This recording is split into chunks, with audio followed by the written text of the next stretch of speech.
Fala, galera. Respirou? Pegou aquele arzinho maroto? Então vamos falar um pouquinho agora sobre Cuba e sobre o Chile.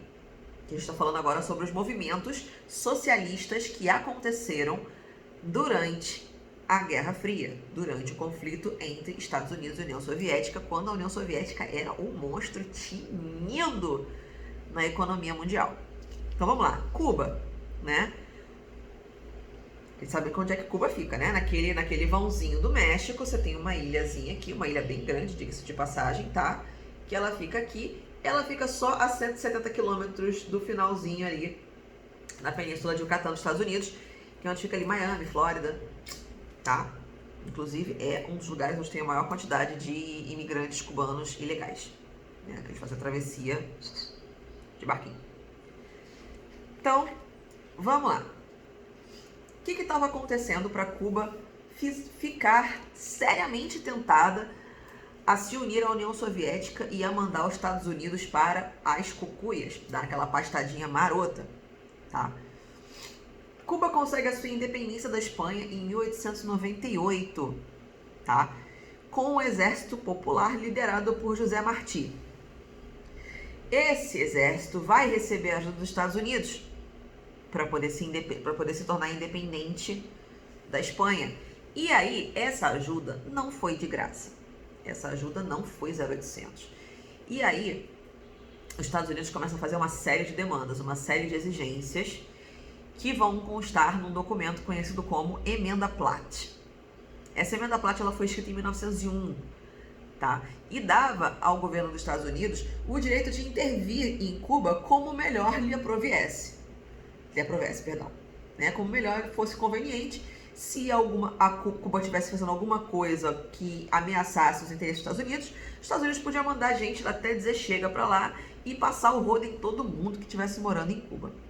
E, por último, mas não menos importante, nessa Emenda Platt dizia que Cuba tinha que ceder um espaço escolhido pelos Estados Unidos para que o próprio governo estadunidense construísse uma base militar, que é a base de Guantánamo, funciona até hoje, inclusive tem séries aí dos Estados Unidos que falam, né, da base de Guantánamo, um território, é um negocinho desse tamanho assim, preso, né, feito lá nas praias de Cuba, e o negócio lá é tão complicado, né, a situação é tão complicada dos Estados Unidos e Cuba, né, a base de Guantánamo e os cubanos, que os Estados Unidos têm que cercar a base de Guantánamo com minas terrestres para tentar impedir e coibir que o exército cubano resolva dar a louca na Chapeuzinho e invadir a base. É esse nível. E eu estou falando agora de 2020. Tá? Imagina na época que essa porcaria foi construída. E aí, vamos lá. Na primeira metade do século XX, Cuba sobrevivia principalmente da produção do açúcar. Tá? Era o carro-chefe deles de material de exportação. E esse açúcar era vendido para os Estados Unidos, que era o cliente mais lucrativo deles. E aí o que acontecia? Rolava uma troca comercial. Como Cuba era um país agroexportador, majoritariamente de açúcar, ele precisava vender esses produtos, né? Esse produto agrícola precisava vender esse açúcar e todo o resto que ele precisava tinha que ser comprado. Então, rolava uma relação de troca comercial entre Cuba e Estados Unidos, onde Cuba vendia açúcar e comprava todo o resto dos Estados Unidos, a preços mais baratos. Até que ok?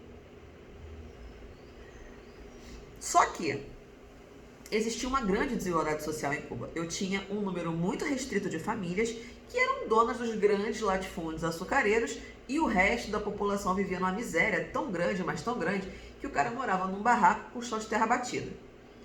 A maioria da população morria de fome. Eu tenho aí 53, hein, gente? 1953. Eu tenho um percentual de desempregados, né, e subempregados, somando 26,8% da população, e no campo, isso aí nas cidades, e no campo 23,1%. A porcentagem de analfabetos superava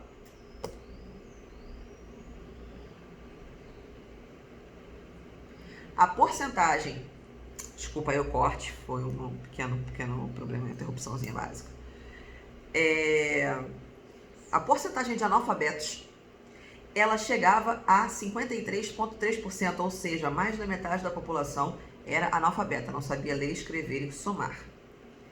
E aí, 28% da população, somente 28% da população total de Cuba, contava com saneamento básico. Então eu tenho um grande problema com Cuba. Porque eu tenho metade da população analfabeta, eu tenho somente 28% da população, ou seja, não chega nem um terço da população com saneamento básico, e os outros 2/3, mais um pouquinho da população, não tinha saneamento básico, o que promove o quê? Proliferação de doenças, e a população adoecia sem condições financeiras de sustentar, de financiar um médico, a galera morria torta direito. Esse é o panorama de Cuba para eles se separarem dessa relação com os Estados Unidos e olharem com muitos bons olhos para a União Soviética. Não sei vocês, mas eu também olharia para a União Soviética sorrindo, com amor no coração. E aí vamos lá, a Revolução Cubana, né?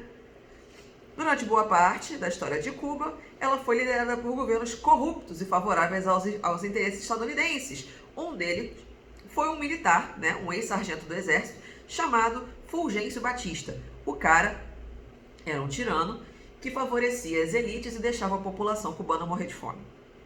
Era ele o responsável por essa estatística que eu falei pra vocês, tá bom? Foi ele. E aí, em 1953, né, um camarada chamado Fidel Castro, vocês já ouviram falar dele, né? Ele era um advogado. Ele vai juntar uma galera e vai tentar, né, tomar o quartel de Moncada, na cidade de Santiago de Cuba, tentando derrubar a ditadura de Batista, né, tentando derrubar a ditadura de Fulgêncio Batista. Óbvio que vai falhar miseravelmente, eles não vão conseguir, tá? Era meia dúzia de candango tentando invadir uma base militar. Óbvio, isso estava fadado ao fracasso, tá? E aí, eles, como não conseguiram, ele, né, Fidel Castro e o seu irmão Raul Castro, eles vão se refugiar no México por 2 anos. E é lá que eles vão conhecer um camarada, né, um médico argentino chamado Ernesto Che Guevara. Ser humaninho famoso, né? Tem uma galera com a camisa, com a cara dele na camisa. No meu caso aqui é Thundercat, mas tem uma galera aí que tem na camisa aí a carinha de Che Guevara. Então eles vão se juntar, ele e mais ou menos umas 80 cabeças, então tem uma galerinha aí mais substancial, e vão voltar para Cuba numa nova tentativa de derrubar a ditadura de Fulgêncio Batista. E aí, essa galera vai tomar um backstab, vai tomar aquela surpresa, pegadinha do malandro, tomar uma rasteira, porque as forças de Fulgêncio Batista já estavam esperando o retorno deles. Já estavam antevendo que eles iriam voltar. Óbvio, se eu não matei o líder do movimento, a possibilidade desse movimento voltar é grande, então eu não vou deixar barato, né? Então eles voltam, as forças de Fulgêncio já esperavam deles, né? E a maioria desses guerrilheiros vai bater um papo com São Pedro, né? A maioria deles, tanto que dos 82, só 12 sobrevivem e vão se refugiar nas florestas de Sierra Maestra. Isso em Cuba, tá? Eles não vão fugir dessa vez, vão ficar em Cuba mesmo. E aí eles vão iniciar um processo de guerra de guerrilha. Mais uma vez, uma guerra dentro da floresta, quem domina o território leva a maior. E vão iniciar essa guerra contra o governo. Durante a luta, os rebeldes foram ganhando apoio. De quem? Da população miserável que Fulgêncio Batista deixava morrer de fome. Essa galera começou a ver que tanto Fidel Castro, Raul Castro e Ernesto Che Guevara eram pessoas que davam muito mais importância a eles e à condição de vida deles do que Fulgêncio Batista. O cara que tá no governo não dá a mínima pra mim? Tu acha que eu vou delatar os caras que estão tentando me ajudar? Óbvio que não. Óbvio que não. Pelo contrário, eu vou ajudar esse cara que tá querendo me ajudar e querendo meu bem, pra ele tomar o governo do cara que tá querendo me arrebentar. E aí eu vou pegar esse cara que entrou no governo aí, que me favorece, e aí ele vai melhorar a minha vida. E eu vou parar de morrer de fome. Eu vou parar de comer vento. Então, a minha vida vai melhorar. Vamos apoiar Fidel Castro. Ok? Tanto que, né, em janeiro de 59, eles vão conseguir entrar na capital cubana, que é... Cadê o nome dela? Havana. Eu sempre esqueço, não sei porquê. Eles vão entrar na capital, comandados por Fidel Castro, aquela galera toda, e aí vai ser a vitória da Revolução Cubana. Eles vão depor a ditadura de Batista. Vão tirar o cara do poder, graças a Deus. E aí Fidel Castro assume o governo de Cuba. Obviamente que Cuba, quando Fidel assume o governo de Cuba, não vai ser um governo democrático. Tá? A galera já sabia que não seria um governo democrático. Okay? Eles só esperavam que o governo de Fidel favorecesse as camadas mais pobres. Não necessariamente uma democracia, mas que o cara olhasse com bons olhos e um pouquinho mais de carinho para a galera que estava aí morrendo de fome. Tá bom? E aí Fidel ele vai tomar algumas medidas populares, ele vai atender ao povo. Tanto que a primeira coisa que ele faz é uma reforma agrária, que ele vai fazer uma distribuição de terras para mais ou menos 200 mil famílias, pouca coisa. Vai haver uma redução de 50% nos aluguéis residenciais e nas tarifas telefônicas e de eletricidade e no preço dos medicamentos. Então ele vai pegar aquilo que é a base de uma sociedade civilizada e vai tornar aquilo acessível, que é o quê? Comunicação, moradia, energia e saúde. Tanto que logo depois ele vai fazer uma reforma na educação. Ele vai fazer uma reforma na educação porque ele percebeu que metade da população não sabia ler. E com isso ele vai angariar o quê? Pessoas amando ele para sempre. Tanto que ele zera, tá? Ele zera o analfabetismo em Cuba. Não existe pessoas, seres humaninhos cubanos que não saibam ler, escrever e calcular. Tá? Então ele vai combater essa reforma do ensino visando combater o analfabetismo. Vai fazer uma política de combate à corrupção e a jogos ilegais. Jogos ilegais é jogo de azar, tá? É cassino, caça-níquel, essas coisas. Vai promover a nacionalização de bancos e principais empresas que eram dos Estados Unidos, que estavam em Cuba, como refinarias, companhias de luz e de telefonia, que é o processo de socialismo, onde você tem as indústrias de base, aquilo que dá a base da economia, sob o governo do Estado. Aí, as relações entre Cuba e Estados Unidos, que já não estavam muito boas, né? Era bacana no governo de Batista quando não tinha guerrilha dentro de Cuba, vai ficar ruim, né? Os Estados Unidos não vai gostar muito dessa relação entre Cuba e Estados Unidos. E em 61, o governo de Fidel declara a Revolução Cubana oficialmente e declara que Cuba é socialista, acabando de vez com qualquer relação diplomática pacífica entre Estados Unidos e Cuba. Acabou. Tá? E aí, o governo dos Estados Unidos vai revidar, né, rompendo relações diplomáticas e vai patrocinar uma invasão a Cuba, vai patrocinar uma galera aí que foi exilada durante o processo de Revolução Cubana, vai treinar esse pessoal, né, a CIA vai treinar esse pessoal para invadir Cuba de novo. O povo que morava lá resiste à invasão, formando mais uma vez o processo de milícia, e com a ajuda do exército derrota esses invasores no que a gente conhece como a Batalha, né, da Baía dos Porcos. Essa pressão sobre Cuba dos Estados Unidos vai aumentar. O governo de Fidel vai voltar os olhos para a União Soviética, que é o grande vilão dos Estados Unidos. E aí, a União Soviética propõe para ele uma coisa muito simples. Você quer que os Estados Unidos parem de te encher o saco? Você quer que os Estados Unidos olhem para você e te respeite? Então foi o seguinte, vou te mandar uns negocinhos aí, tu coloca na tua praia, apontado para eles. Vou te mandar uns gari-gari maluco, maneira aí, uns brinquedinhos show de bola. Tu bota lá, vai ser, ó, delícia. Nunca mais esse desgraçado vai te encher o saco. Só que esses brinquedinhos eram mísseis. E mísseis nucleares. Sim, a União Soviética manda mísseis nucleares para Cuba para que eles instalassem esses mísseis lá, apontados para os Estados Unidos. E aí, meu pequeno gafanhoto, vai ser o momento em que os Estados Unidos aponta aquilo ali como a última gota para transbordar o copo da paciência, né? E aí o governo estadunidense, ele bloqueia a ilha, ele promove um bloqueio econômico, porque você não pode esquecer que entre a marinha cubana e a marinha dos Estados Unidos, você tem um poderio militar muito maior entre o poderio militar da marinha estadunidense do que a marinha cubana. E aí vai rolar um bloqueio econômico, onde os Estados Unidos vai literalmente bloquear qualquer possibilidade de importação ou de exportação de Cuba para qualquer lugar. E você vai promover o quê? Uma crise econômica do tamanho do Everest. E Cuba não consegue suportar isso. E ele vai vir para os Estados Unidos e fala assim, o que tu quer para me deixar em paz? O que você quer para me deixar voltar a vender e comprar das pessoas do resto do planeta? Ele vira e fala, pega os mísseis aí que a União Soviética te deu e manda de volta. Tira, desativa, manda de volta para eles. E a gente relaxa aqui. E aí, Cuba acata essa negociação, concorda com essa negociação e manda esses mísseis de volta para a União Soviética. Esse evento ficou conhecido como a crise dos mísseis.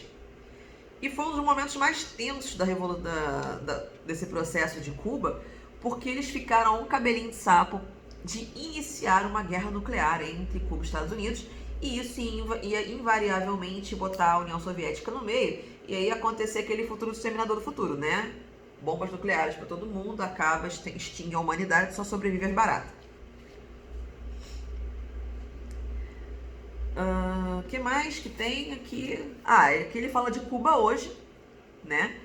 E por que Cuba hoje sofre com uma crise econômica? Porque quando Cuba assume ser um governo abertamente socialista, as relações econômicas deles só prosperaram por causa da União Soviética, porque eles tinham uma relação de compra e venda entre eles, onde Cuba vendia produtos mais baratos, abaixo do preço do mercado, para a União Soviética, e a União Soviética vendia coisas para Cuba, abaixo do preço do mercado também. Então rolava essa troca, todo mundo ganhava, todo mundo enriquecia. Bacana. Só que na década de 80, a União Soviética... Na década de 80 não, década de 90. Finalzinho da década de 90. A União Soviética deu tchauzinho, né? Ela foi dissolvida. E quando a União Soviética foi dissolvida, o braço econômico de Cuba, né, aquela muleta gigantesca de Cuba que era a União Soviética, foi junto. E aí eu não tinha capital suficiente para competir com as potências capitalistas que competiam no mercado normalmente, como se aquilo ali fosse uma terça-feira fraca. Eles não tinham condição de fazer isso. E por causa disso, Cuba hoje enfrenta uma crise econômica muito grande. Eles só são fragilizados economicamente atualmente por conta do fim da União Soviética. Se não fosse o fim da União Soviética, tava lá na frente, porque eles investiram na base: educação, saúde e segurança. Beleza? Então, vamos falar agora um pouquinho do Chile.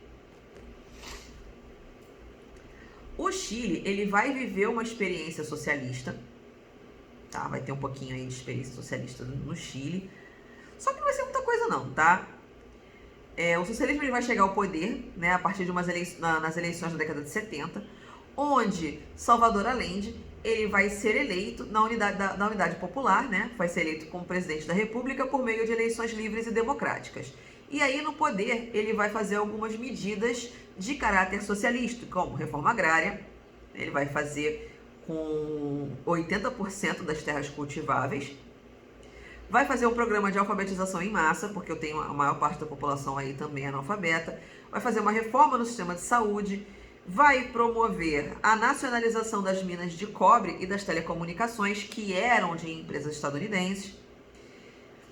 E aí você vai mexer na ferida, porque os Estados Unidos e parte dos industriais chilenos vão responder boicotando o governo de Allende, onde esses investimentos vão cair, provocando o quê? Queda de produção, desemprego, crise econômica e por aí vai. Ao mesmo tempo, esses comerciantes vão passar a estocar mercadoria no caso, né, para forçar o aumento dos preços, é a especulação financeira que a gente chama, também conhecida popularmente como lei da oferta e da procura. Se eu coloco pouco produto à venda, mas tenho muita gente para comprar, o preço sobe. Se eu tenho muita gente vendendo e pouca gente para comprar, o preço despenca. Então, eles armazenam, estocam produto, colocam pouca coisa para vender com o objetivo de fazer a especulação financeira e alavancar o preço do produto no mercado.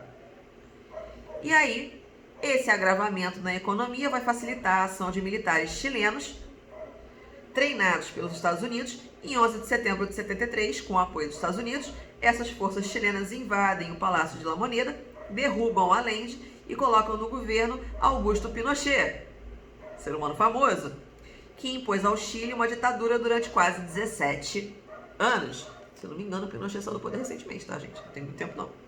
Ok? Então, meus amores, é isso. Eu sei que o vídeo ficou longo, né? Ficou quilométrico, mas pelo menos a gente encerra aí esses regimes socialistas pelo mundo e como é que isso se desenrolou, tá bom? Qualquer coisa, tem o e-mail aqui na descrição do vídeo e você pode colocar nos comentários também. Gostou do vídeo? Dá um likezinho. Não gostou? Tem alguma crítica construtiva sobre o conteúdo para fazer? Coloca aqui nos comentários também, que a Karen vai ler e vai tentar trabalhar para melhor atendê-los, tá ok? Então, beijo, até a próxima.